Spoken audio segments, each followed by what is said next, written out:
They say life can change in a heartbeat. For Maya Collins, it changed over a bowl of soup she couldn't afford and a billionaire who wouldn't stop staring at her son. On a stormy afternoon in downtown Seattle, a tired single mom ducks into a crowded cafe with her 5-year-old boy Leo. His stomach growls louder than the thunder. Every table is taken except one, where a man in a tailored suit sits alone, eyes welded to his laptop, wedding ring still on a finger that doesn't seem to know how to belong to anyone anymore. He offers to pay for their lunch. She almost says no. Pride is expensive. Hunger is brutal. That one yes becomes a pitch meeting at a glass tower, a job that feels like a lifeline, and an invitation into a world where money silences most problems, but never grief. Because Adrian Cole isn't just any rich stranger, he's the CEO of Cole Urban Developments, a man the city whispers about. The widower who lost his wife and little girl in a winter accident that made headlines and broke him in half. When he looks at Leo, he sees something he's not ready to admit, a chance to feel alive again. Maya thinks she's just fighting for rent, medicine, and a better life for her son. But suddenly, she's in the crosshairs of a ruthless family empire, a mother who offers millions if Maya will vanish from Adrian's life, a sister-in-law who wants Maya as a weapon in a corporate war, and a man who swears he wants a future with her and Leo, not a replacement for the daughter he buried. When Maya's apartment building is quietly bought by Adrian's own investment arm and her lease is terminated, she realizes this isn't just about a job, it's about control, about legacy, about a child who looks eerily like the girl Adrian lost. 3 meetings, one day, one with a grieving billionaire, one with his powerful mother, one with a furious sister-in-law. All of them want something from her. All of them say they're protecting family, but Maya only has one mission: protect Leo. By the time the sun sets over Seattle, she'll have to decide. Does she take the money and run, expose Adrian and walk away, or risk everything on a man whose broken heart could either save her little family or shatter it completely? The first autumn storm slammed into Seattle like it had a grudge. Rain hammered the glass of Harborline Café, turning the city's financial district into a blur of umbrellas and headlights. Inside, the air was thick with roasted coffee, wet wool, and the murmur of rushed conversations. Maya Collins paused just inside the door, blinking away rain from her lashes. Her thrift store blazer was damp at the cuffs, and her tote bag stuffed with resumes and a second-hand laptop felt heavier than it had that morning. Beside her, Leo tugged at her hand. "Mom," he whispered, trying to sound brave, "my tummy's making loud noises again." "I know, buddy," she said softly. "We're going to fix that." Every table was packed: bankers in suits, tech kids in hoodies, tourists hiding from the rain. Only one table sat half empty, tucked into the corner by a rain-streaked window. One man, one laptop, one untouched cup of black coffee. He wore a charcoal suit that fit like it had been sewn onto him. Dark hair, just beginning to silver at the temples. Clean jawline, tired eyes. The kind of presence that made space bend around him even though he didn't look up. Maya's stomach dipped. People like him didn't share tables with people like her. They bought the buildings that kicked people like her out. But outside, the wind howled, and Leo's small hand was getting colder in hers. She swallowed her pride. It tasted like metal. "Stay close," she murmured to Leo, squeezing his fingers before weaving through the tables. The man didn't react as she stopped beside him. His fingers moved over the keyboard with quick, precise motions. "Excuse me," Maya began, her voice almost swallowed by the cafe noise. She cleared her throat, tried again. "Sorry to bother you. Would you mind if we share your table?" Just until something else frees up. He paused. Slowly, he lifted his gaze. Storm-gray eyes met hers, sharp and assessing. They flicked briefly to Leo, who was half hiding behind her hip, then back to Maya. A beat passed. 2. It felt like a silent interview she hadn't prepared for. "Only on one condition," he said at last. His voice was deep, controlled, with the faintest edge of command. Maya stiffened. "If it's about us leaving, if I pay for your meal." She blinked. "That's not necessary. We can, I insist." He closed the laptop with a soft click and held out his hand across the small table. Adrian Cole. His name landed with a weight she couldn't place. She slid her hand into his, feeling the warmth of his grip. "Maya," she said quietly. "Maya Collins. And this is Leo." Adrian's gaze dropped to the little boy again. Something unreadable flickered in his eyes, surprise, curiosity, and something like pain. "Please," he said, gesturing to the empty chairs. "Sit." Pride screamed at her to walk away, but Leo's fingers tightened around hers, and his eyes had found the pastry case with desperate hope. Pride didn't pay for lunch, or for rent due in 7 days. Maya helped Leo into his seat and lowered herself opposite the stranger whose life was about to collide with hers. She just didn't know it yet. A waitress appeared at their table as if she'd been summoned by the tension. "Can I get you folks anything?" she asked, pen poised over her pad. Adrian didn't look at the menu. "Americano for me," and he glanced at Leo. What's your favorite? Leo's eyes went huge. Grilled cheese and tomato soup and hot chocolate. He said it like he was listing forbidden spells. Maya flushed. He's joking. Just a kid's grilled cheese and water, please. I'll have... She scanned the prices and picked the smallest number. Just a side salad. Adrian's brow ticked. Make that grilled cheese with soup. Hot chocolate. And for her? He handed the menu back, the harvest bowl and the salad. That's really not, Maya started. He cut in calmly. You walk through a storm in a blazer that hasn't forgiven you yet. You look like you've eaten nerves and coffee all day. Let me buy lunch. Consider it a business expense. Maya stiffened. We don't know each other. You don't have to sponsor our calories. Something almost like amusement flickered in his eyes. Maya, right? He said. You're carrying a resume tote, not a purse. Your shoes are scuffed but polished. That's a big interview shirt that doesn't quite fit because you haven't replaced it since before your last job ended. I'd guess you had a meeting within 5 blocks, and it didn't go the way you hoped. She blinked. Do you make a habit of reading strangers? I make a habit of reading people I might hire. That pulled her up short. You're hiring? Always, he said. Adrian Cole. He let the name hang for a moment, as if giving her a chance to catch up. It took a second. Then it hit. Cole Urban Developments. The logo she'd walked past on half-finished condos all over the city. The same company whose emblem had glared down at her from the lobby wall of the firm that had just told her, we'll be in touch, in that way that meant they absolutely wouldn't. You're that Cole, she murmured. Guilty. His gaze softened as it shifted to Leo, who was now drawing invisible shapes on the condensation of his water glass. And you're a designer? UI and brand systems, she said, automatic, before she could talk herself out of it. I used to lead the digital team at North Point and Hale before the layoffs. Now it's contract work, when I can get it. Do you have any of your work with you? Of course she did. Hopeful people always carry proof. Maya hesitated, then slid her battered tablet from the tote and unlocked it. These are some recent projects. I'm still rebuilding my portfolio. He took the tablet with that same focused intensity she'd seen on his laptop screen. For a few moments, the storm, the cafe, even Leo's soft humming faded. There was only the quiet flick of his thumb as he scrolled. This is you? He asked, pausing on a clean, bright identity system for a local food co-op. Every pixel, she said. He nodded slowly. I'm launching a new division. Greenline Communities, Sustainable Mixed Income Developments. It needs its own visual language. Something that doesn't look like another luxury box in the sky. Maya's heart stuttered. And you're telling me this because... He set the tablet down carefully, like it was something valuable. Because next week, we're hearing pitches from 3 agencies. A beat. I'd like you to be the 4th. She almost laughed. Me against full agencies? With staff and budgets and... With ideas, he said. That's what I actually care about. Maya searched his face for the catch, the trap, the joke. Outside, the rain lashed harder against the glass. Inside, her world tilted.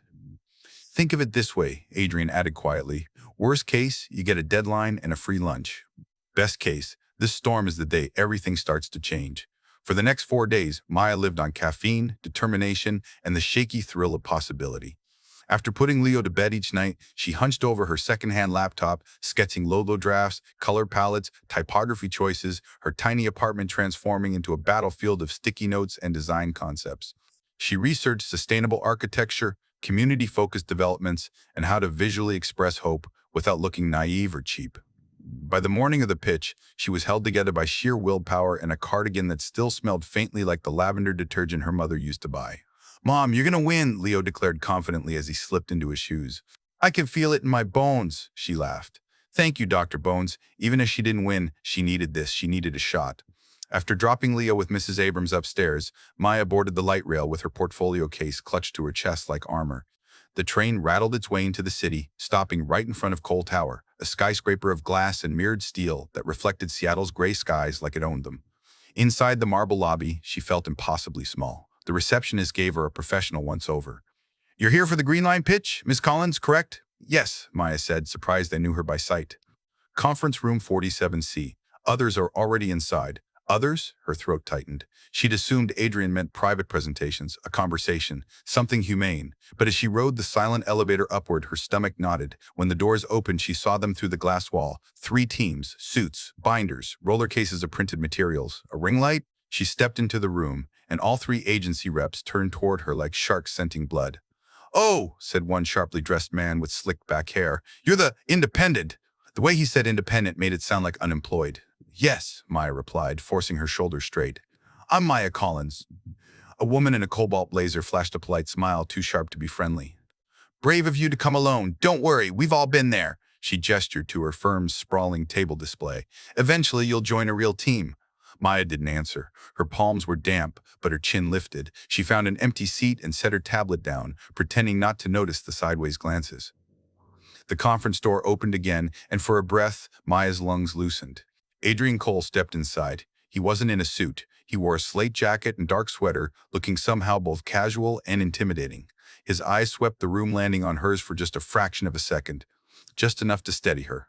"Thank you all for coming," he said. Then his phone buzzed. He glanced at the screen, and something in his jaw tightened. "I have to take this. Start without me." Victoria can oversee. A woman with silver hair and a posture that suggested she'd never once been wrong stepped forward. "Begin with the Delaney agency," and Adrian walked out. Maya's heart plummeted. No backing, no reassuring presence. He was gone. The agencies presented first slick decks, animated logos, expensive mock-ups. They talked about luxury branding and modern minimal aesthetics. Everything Maya didn't want her work to be. When her turn approached, she stood on uncertain legs, palms tingling, breath too shallow. Cobalt Blazer whispered to her colleague, smirking, "This should be cute." Maya connected her tablet to the screen. Her first slide illuminated the room. Greenline communities, homes that breathe, not luxury, not skyscraper dreams, human, warm, honest. The room finally quieted. She took a deep breath and began. But even as she spoke, one thought pressed coldly against her ribs. Adrian didn't see any of it, and without him, this pitch was already lost. When Maya stepped out of Cole Tower, the damp Seattle wind cut straight through her coat. She hadn't expected to feel this hollow, like someone had scooped out her insides and left her on autopilot. Her pitch had gone better than she feared, but worse than she hoped. The executives were polite, but unreadable. Victoria Grant took notes, but never smiled, not once. And Adrian, he never came back. By the time the elevator doors closed behind her, Maya had convinced herself of the obvious truth. She was a courtesy invite. A footnote, a story Adrian would forget by next week. She walked to the train, her tablet heavy in her bag, her chest heavier still. When she reached home, Mrs. Abrams opened the apartment door before she could knock. "Oh good, you're back," the older woman said anxiously. "Leo's running a temperature. It started an hour ago." Maya's heart dropped. "How high?" 102.3. "He's resting on the sofa, says his throat hurts." Maya hurried inside. Leo lay curled under his dinosaur blanket, cheeks flushed, breathing fast. "Hey buddy," she whispered, touching his forehead. He was burning. "Let's get you some medicine." After Mrs. Abrams left, Maya dosed him with Tylenol, but the fever barely budged. By late evening, it spiked higher, 103.1, and he began whimpering in his sleep.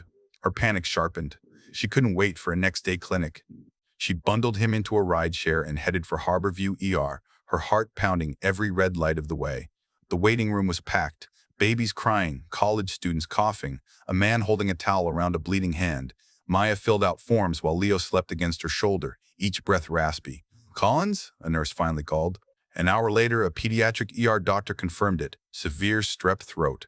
A stubborn strain this season. Relief and fear punched through her at once. "He needs rest, fluids, and these antibiotics," the doctor said, handing over a slip. "Start them tonight." But at the pharmacy desk, under the harsh fluorescent lights, Maya froze. The total cost, $97.86. Her credit card balance, $42.14. No insurance coverage until she met the deductible. She swallowed hard. "Is there a payment plan?" The pharmacist shook his head apologetically. "Sorry, ma'am, not for prescriptions." Maya stepped aside, clutching Leo with one arm and the prescription in the other. Her throat tightened. A familiar sinking feeling dragged at her stomach, the same one she felt when choosing between groceries and electric bills. And then her phone rang. Unknown number. She answered with a shaky, "Hello?" A crisp voice replied, "Miss Collins, this is Mr. Cole's assistant. Mr. Cole asked why you missed your 9 a.m. follow-up meeting." Maya stiffened. "Follow-up? No one told me about any follow-up." "One moment," muffled voices. Then, "He'd like to know which pharmacy you're at." Maya frowned. "Why?"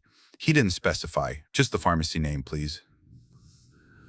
Exhausted, too worried to question it, she gave the details and hung up. 10 minutes later, "Miss Collins?" The pharmacy clerk held up a small bag. "Your son's medication has already been paid for." "What? Who? And?" The clerk nodded toward the sliding doors. "There's a car waiting for you outside." Outside, a sleek black SUV idled at the curb. The driver stepped out, umbrella in hand. "Miss Collins, Mr. Cole asked me to take you and your son home." Too stunned to argue, she climbed in. Leo slept against her chest as the city lights blurred past the windows. Her phone buzzed with a new text from an unfamiliar number. "Get your boy well. We need to talk. Your presentation was the only one worth considering. AC." Maya stared at the message, heart pounding. Relief, gratitude, confusion, suspicion, all tangled together. Mommy? Leo murmured weakly from her arms. Yes, honey? Is the Rain Man helping us again? Maya closed her eyes, unsure whether to be grateful or afraid. Yes, she whispered. It seems like he is. 6 weeks later, Maya still wasn't used to the feeling of stability, not luxury, not wealth, just breathing room. For the first time in over a year, mornings didn't feel like a sprint through quicksand.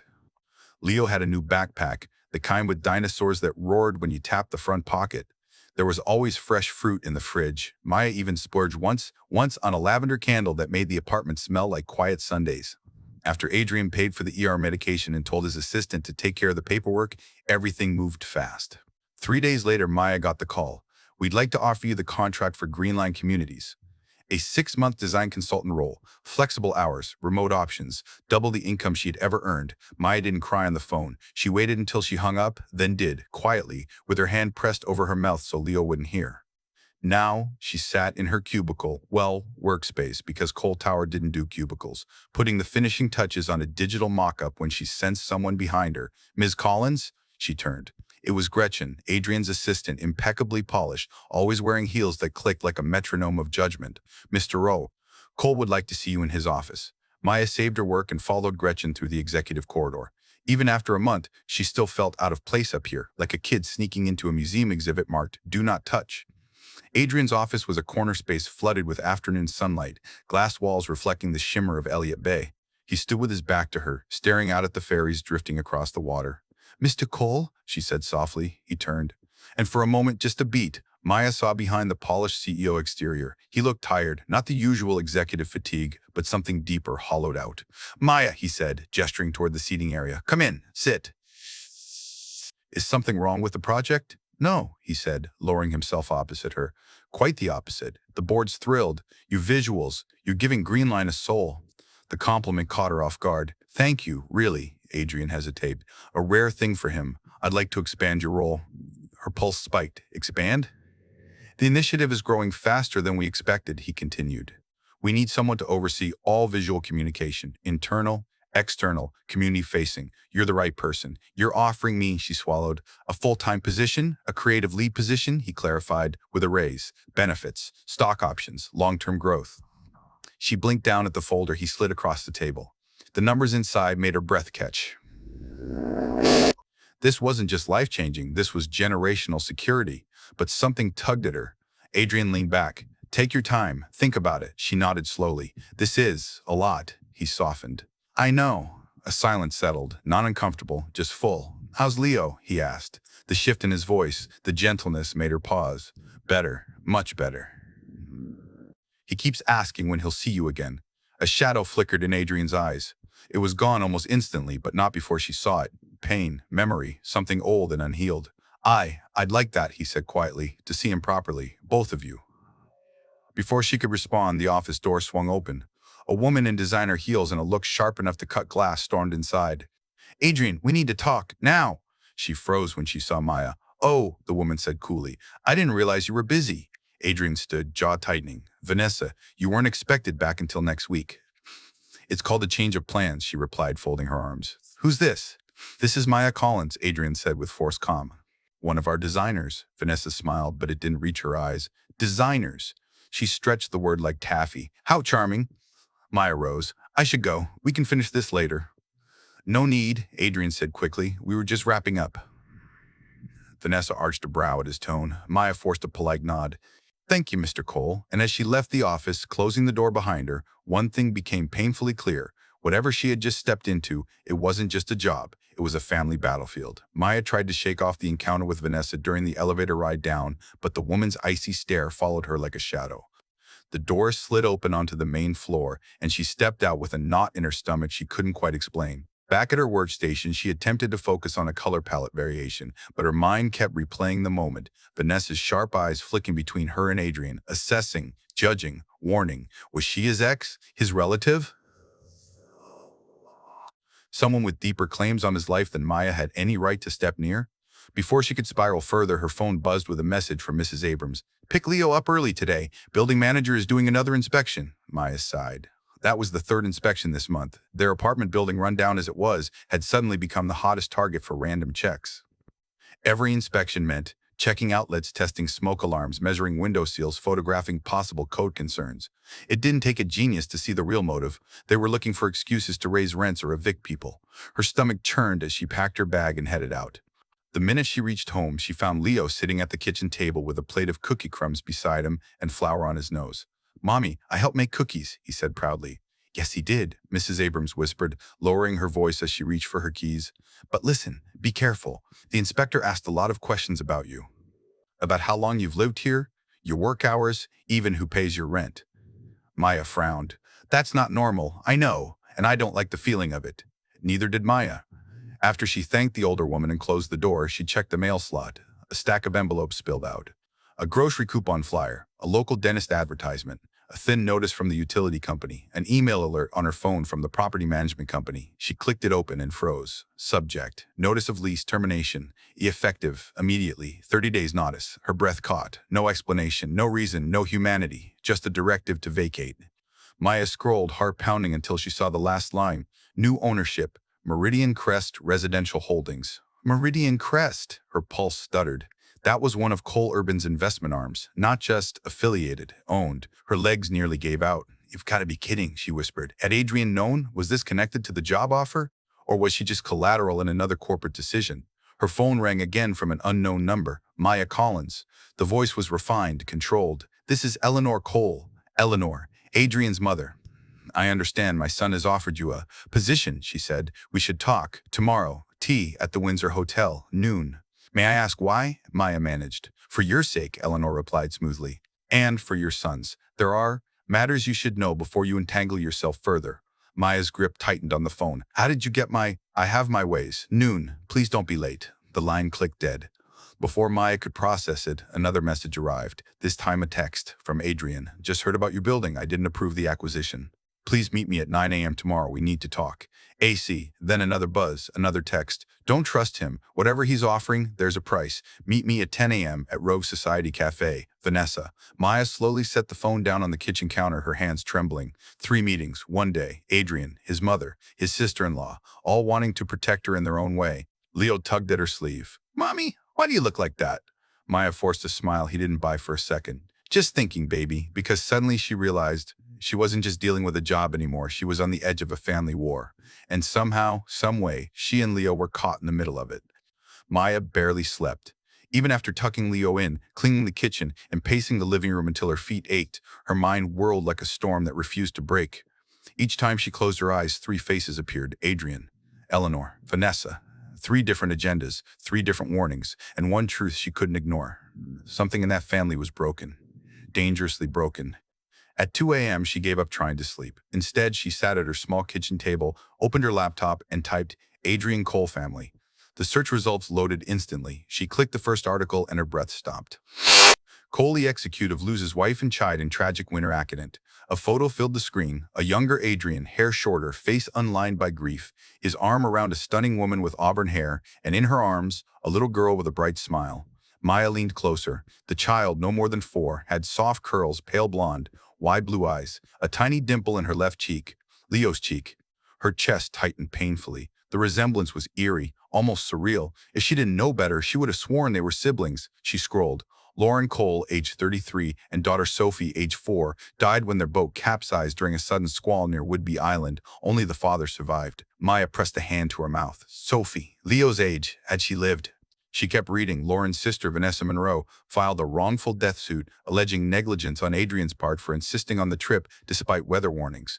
There it was, the hostility, the bitterness she'd sensed from Vanessa the moment she stepped into Adrian's office, but the details got worse. Case settled privately. Rumored rift between Cole and Monroe families. Executives confirm internal power struggle at Cole Urban. Lauren Cole's mother, Eleanor, quietly assumes increased role. Maya sat back, pulse thundering. Suddenly, everything made perfect, terrifying sense. Adrian wasn't just grieving. His whole family was fractured by loss, guilt, suspicion, and now corporate control. And then another headline punched the air from her lungs. Custody dispute predicted over potential Cole heirs. Heirs? Her stomach plummeted. Was that why Adrian was so drawn to Leo? Because he looked like Sophie? Because he reminded him of the daughter he lost? Or something worse? Maya whispered to herself, "He doesn't even know us. He can't." But then she remembered the way Adrian had looked at Leo in the cafe, eyes widening before he disguised it, the way he asked questions about him, the way his expression softened when he heard Leo was sick. She wanted to believe it was kindness, compassion, human connection. But now, "Mommy?" a tiny voice murmured. Maya jumped. Leo stood in the hallway, hair tousled, clutching his stuffed dinosaur. "You're crying," he said, wiping her cheek clumsily. She hadn't even realized tears had slipped out. "No, baby," she whispered, pulling him into her arms. "Mommy's just thinking." "About the rain, ma'am?" Leo mumbled sleepily. Maya held him tighter, her heart twisting. "Yeah," she whispered. About him. But inside, one thought echoed louder than all the rest. Adrian Cole's daughter looked exactly like her son. And if his family knew that, lunch in a cafe was never the real beginning. Tomorrow, she had 3 meetings, 3 versions of the truth. And by the end of the day, she feared the Westbrooks wouldn't just want answers. They might want Leo. Maya arrived at Cole Tower the next morning with a pit in her stomach and a resolve she'd never felt before. She'd hardly slept at all, her mind trapped between headlines, warnings, and the haunting image of little Sophie Cole, a child who could have been Leo's twin. At exactly 8:05 a.m., she stepped into the executive mezzanine where a private conference room waited, frosted glass, a carafe of untouched water.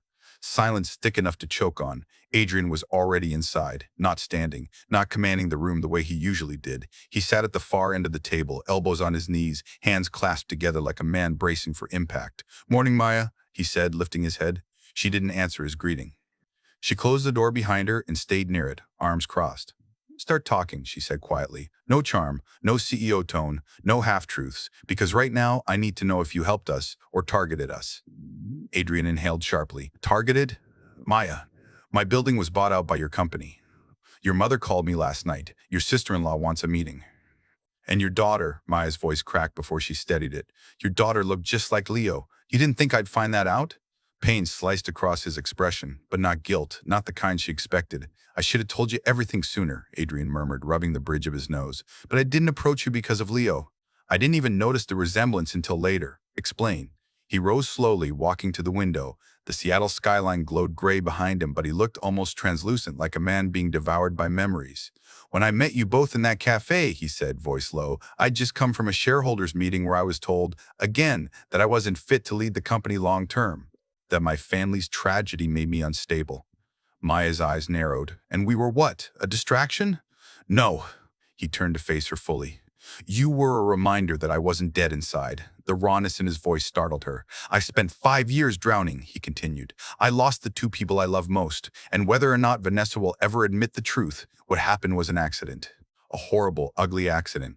Maya held his gaze, searching for deceit. She didn't find any. "But when I saw you and Leo," Adrian said softly, "something shifted. You weren't part of my past. You were possibility." Her chest tightened, both wary and moved. "What about my building?" she asked. "That acquisition was signed off 3 months ago," he said quickly. "I didn't know you lived there." "Meridian Crest handles real estate investments. I don't review every address." "And the eviction notice?"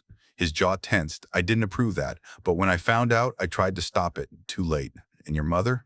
He exhaled. "She thinks she's protecting me, or protecting the company, or maybe protecting Sophie's memory.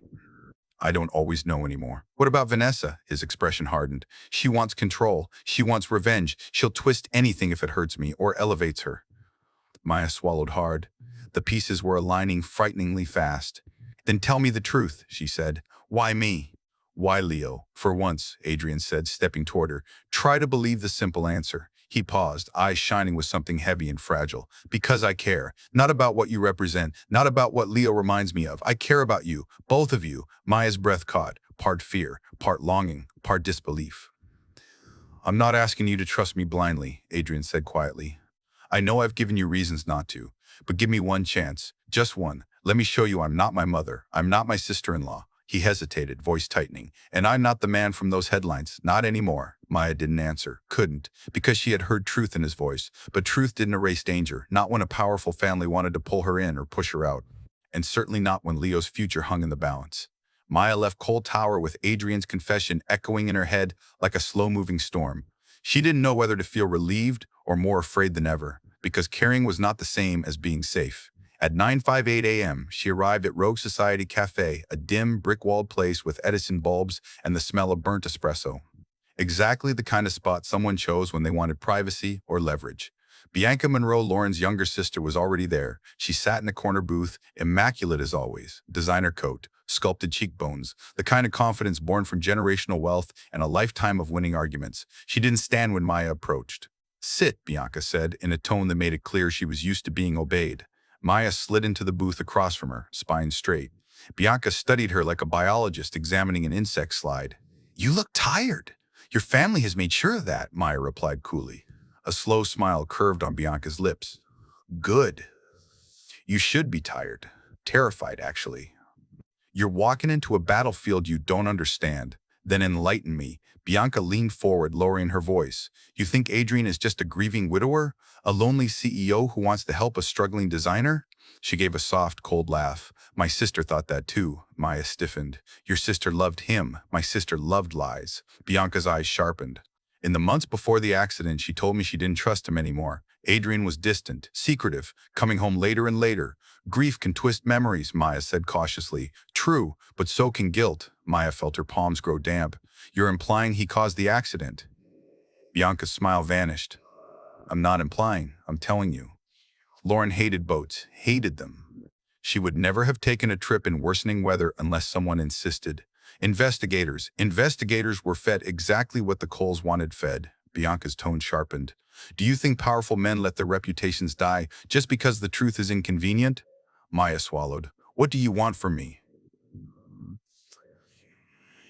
"Your experience." "My testimony?" Maya repeated. "About what?" "How Adrian is inserting himself into your life, how he pushes decisions before you can think, how he uses his money to fix things for your child."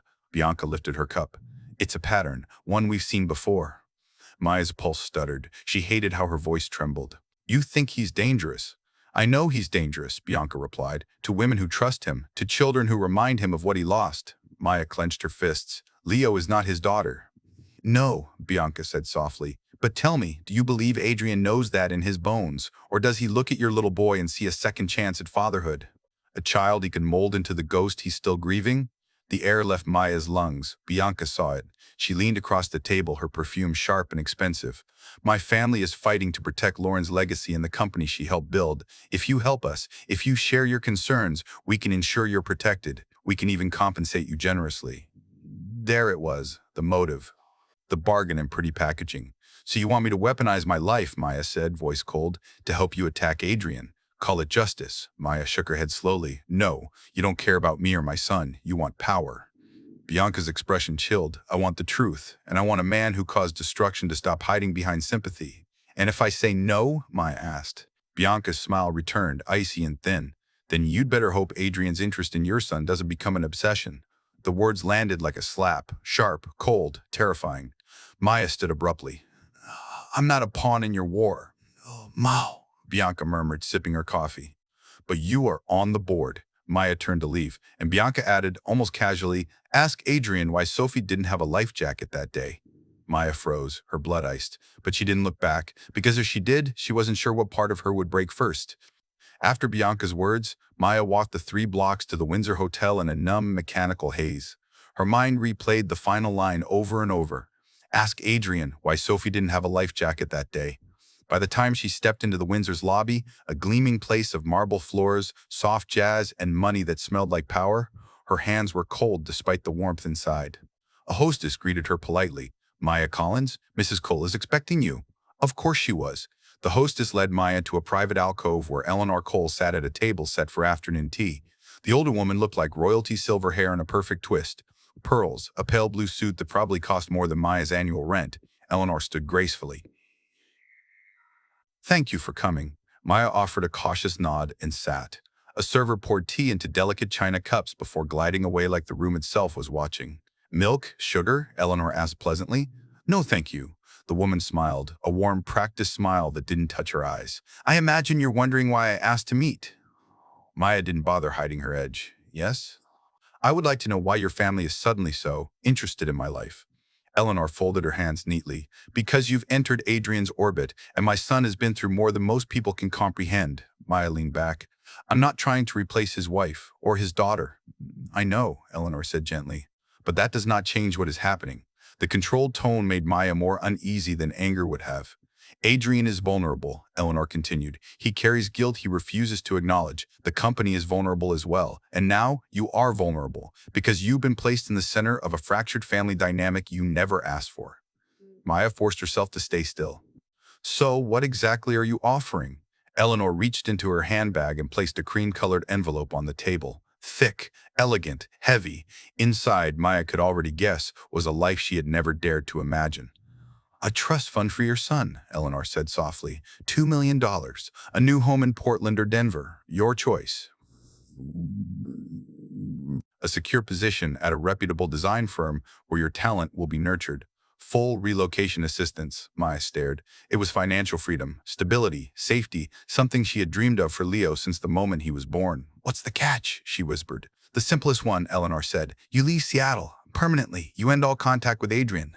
And you allow him to finally begin healing rather than clinging to a child who reminds him of everything he's lost. Maya's pulse hammered. So this is about Leo, she murmured, because he looks like Sophie. Eleanor didn't flinch. I love my granddaughter more than life, and yes, your son resembles her, painfully so. Adrian sees it even if he refuses to admit it. Her eyes soften with genuine sorrow. He is drawn to you both for reasons he does not fully understand. That is not fair to you, and it is certainly not fair to Leo. Maya's throat tightened. Are you saying he's dangerous? A pause, a long, weighted pause. I'm saying grief can twist even the strongest minds, Eleanor replied quietly. And Adrian has never recovered from that night. Maya felt the blood drain from her face. The older woman leaned forward, voice gentle but firm.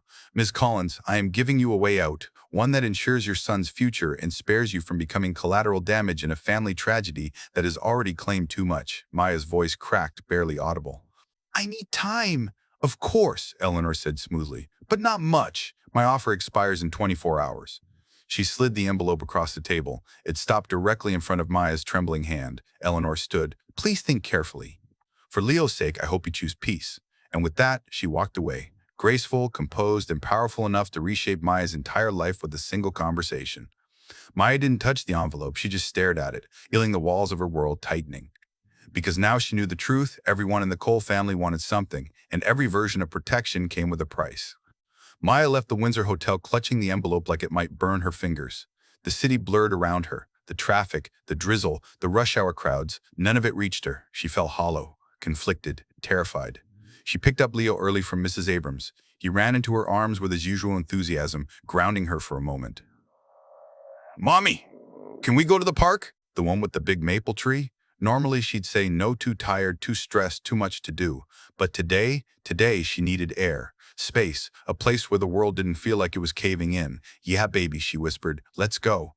They stopped for sandwiches from the corner deli, then walked to Ravencrest Park.